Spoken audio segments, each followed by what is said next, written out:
बिस्मिल्लाहिर्रहमानिर्रहीम। अस्सलाम वालेकुम। काश्तकार भाइयों, आज हम फर्टिलाइज़र पे बात करेंगे।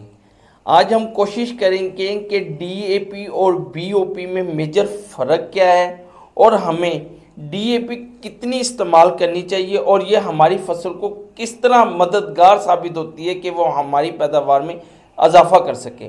कितनी हमें इस्तेमाल करनी पड़ेगी और इसके साथ डीएपी का इस्तेमाल करना पड़ेगा या नहीं, इसके फॉर्मुलेशन में मेजर फ़र्क क्या है, इसे आज हम समझने की कोशिश करेंगे और अपने किसान भाइयों को समझाने की कोशिश करेंगे। मैं हूं सैयद ज़ैनुल आबिदीन गिलानी और आप देख रहे हैं अल सैयद फार्म।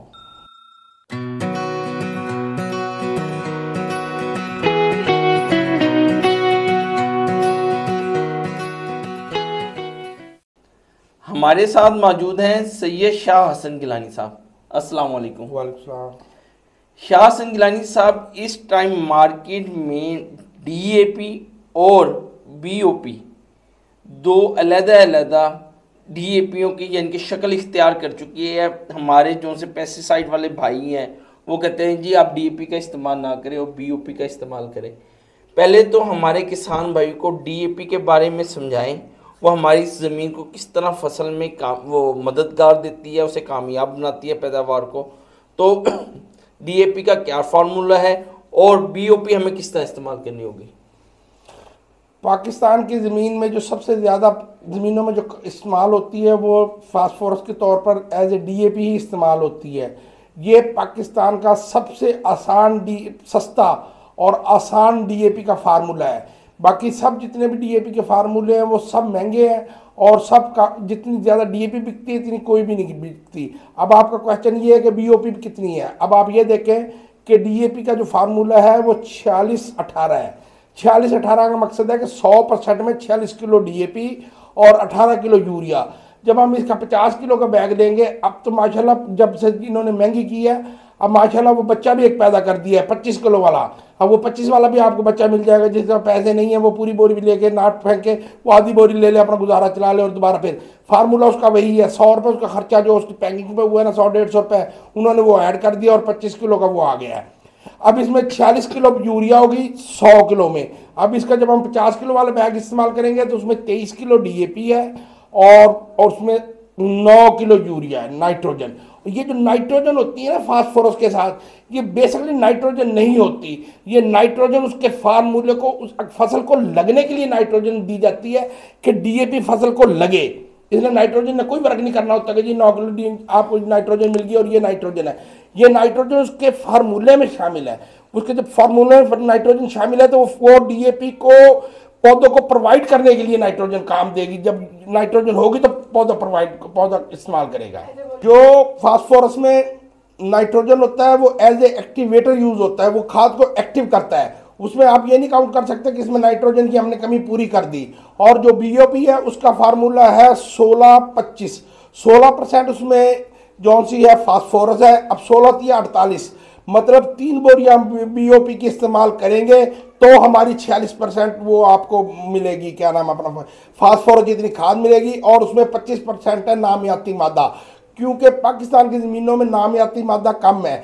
जब किसी ज़मीन में नामियाती मादा नहीं होता तो उसके बीच में स्पेस नहीं होती। अब आप अक्सर फेसबुक पे या आपको यूट्यूब पे जितने भी चाइना की या जितनी भी शॉर्ट्स मिलती है आपको ज़मीन बड़ी काली और नरम नज़र आती है। उसकी वजह क्या है कि उसमें नामियाती मादा ज़्यादा होता है। जो ज़मीन ज़्यादा काली होती है उसमें नामियाती मादा ज़्यादा होता है। हमारे ज़मीनों में जब नामियाती मादा नहीं है तो पौधे को ऑक्सीजन नहीं मिलती, स्पेस नहीं मिलती, ज़मीन हार्ड हो जाती है। और ये जो बीओपी है इसमें नामियाती मादा है, इससे थोड़ा सा एडवांटेज होता है कि ज़मीन में थोड़ा सा नामियाती मादा बढ़ जाता है। अच्छा गिलानी साहब, बीओपी आप कह रहे हैं कि 3 बोरी इस्तेमाल करनी चाहिए। हमारे तो बहुत सारे किसान भाई सिर्फ 1 से 2 बोरी से काम चला लेते हैं, उसका क्या होगा। नहीं, 1 से 2 बोरी भी ना डालें आप तो ज़मीन आपको टेलीफोन थोड़ी करना है कि आप टेलीफोन बना के टेलीफोन करेगी जी मुझे इतनी बोरियां चाहिए। वो तो आपने अपनी फसल के लिए अपनी पेट के लिए उसमें डीएपी डालनी है कि ताकि आपकी वो जेब भरे। जब आप उसमें डीएपी नहीं डालेंगे तो कभी भी ना वजन आएगा और ना ही कभी भी फसल अच्छी होगी। अच्छा गिलानी साहब, ये डीएपी इतनी अहम क्यों है हमारी फसल के लिए और वो इतनी अहमियत इख्तियार जो कर गया, इसके बारे में थोड़ी सी रोशनी डालें। गंदम के लिए, मकई के लिए, चावल के लिए बाजरे के लिए, किसी भी फसल के लिए जो फास्फोरस है ना, वो ऐसे है जैसे जिंदा इंसान के लिए ऑक्सीजन। जब तक ऑक्सीजन नहीं आएगी वो मर जाएगा, अगर ऑक्सीजन आ गई तो जिंदा रहेगा। फास्फोरस इतनी ही जरूरी है, वो आप बीओपी से पूरी कर लें, वो आप फॉस्टिक से पूरी कर लें, वो आप डीएपी से पूरी कर लें। ये 3-4 ऑप्शन हैं, आप अपने अपने ऑप्शन इस्तेमाल कर लें। अब हमारे कजन है, वो 2-3 बोरियां बीओपी की डालते हैं और 1 बोरी फॉस्टिक की डाल देते हैं, तो उनसे उन्होंने 2-3 साल से अच्छा रिजल्ट नहीं मिल रहा था, मगर पिछली 1-2 फसलों में अच्छा रिजल्ट मिला है। तो आप भी इस्तेमाल करके देख लें, अल्लाह ताला आपको भी अच्छा रिजल्ट दे सकता है। अच्छा गिलानी साहब, इसकी जो सी है पीएच लेवल लिखा होता है डीएपी का, वो लिखा होता है 7%। अच्छा गिलानी साहब, जो हमारी डीएपी में जो फॉर्मुलेशन में नीचे लिखा होता है जी 7% पीएच लेवल, हमारी तो आगे जो सी ज़मीन है उनका पीएच लेवल इतना बड़ा हुआ है, क्या ये जो 50 किलो की बोरी होती है ये मुकम्मल तो नहीं पौधा ओवरटेक करता अपने अंदर? वो जौन सा पीएच लेवल जौन सा होता है ना, ये हमारी बदकिस्मती है, क्योंकि हम जौन से हैं थर्ड वर्ल्ड कंट्री हैं, हम हैं थर्ड वर्ल्ड कंट्री। हमारे मुल्क में इतनी तालीम ही नहीं है, हमारी ज़मीनें भी असासी हैं और हमारी खादें भी असासी हैं। होना तो ये चाहिए था कि अगर हमारी ज़मीनें तेजाबी होती तो खादें असासी होती। चलो अब ज़मीनें असासी हैं तो खादें तेजाबी होती है, अब हमने हमारी ज़मीनें भी असासी हैं और खादें भी असासी हैं। अब हमें डीएपी को पौधे को प्रोवाइड करने के लिए अब हम उसे अब मुख्तलिफ तरीकों में, कोई ह्यूमिक एसिड इस्तेमाल करता है, कोई फलां कोई चीज़ इस्तेमाल करता है, कोई चीज़ इस्तेमाल करता है, कोई सल्फ़र इस्तेमाल करता है, कोई क्या नाम अपना जिंक इस्तेमाल करता है। ये सारी चीज़ें हम उसे तेजाबी बनाने के लिए इस्तेमाल करते हैं। और जो आपकी फॉस्टिक है उसका पीएच लेवल सिर्फ 2 है। अब किसी चीज़ का पीएच लेवल 8 है और किसी चीज़ का 2 है, उसके तो मतलब कह लो जौन सी प्रोवाइड है ना, फसल को प्रोवाइड है, ये जौन सी आपकी फॉस्टिक वगैरह होती है, इनका सबसे बड़ा एडवांटेज ये होता है कि ये तेजाबी होती है और जो खजाना ज़मीन में जमा हुआ होता है, मतलब पिछली फसल में आपने 2 बोरियां डीएपी डाल दी, वो 2 बोरियां डाल दी, उसमें से ज़्यादा 23 किलो में से जो बहुत लाइक जिम्मेदार है ना, वो सिर्फ 9 किलो अपनी फसल को दे सकता है।